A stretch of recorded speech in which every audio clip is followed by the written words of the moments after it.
তারেক রহমান সাহেব আরেকটা কথা বলছে যে একটা দলকে নিষিদ্ধ করা ঠিক হয়নি। তাহলে তারেক রহমান চায় না আওয়ামী লীগ নিষিদ্ধ হোক।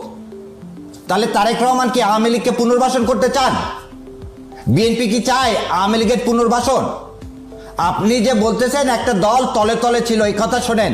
যখন আমিরে জামাতকে পুলিশ তুলে নিয়ে যায়, নিয়ে যায় রিমান্ডের মধ্যে তাকে জিজ্ঞাসা হতো আপনার অ্যাড্রেস বলেন, বললো কোন অ্যাড্রেস বলবো?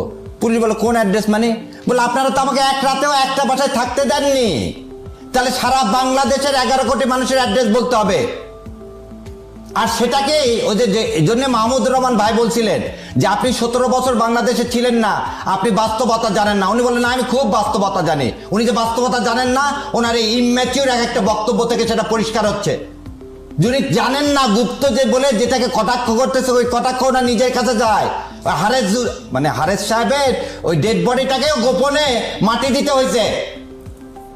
আপনি একটা জিনিস আজকে বলেন না কেন, সালাউদ্দিন সাহেবকে কিভাবে ইন্ডিয়াতে পাওয়া গেল?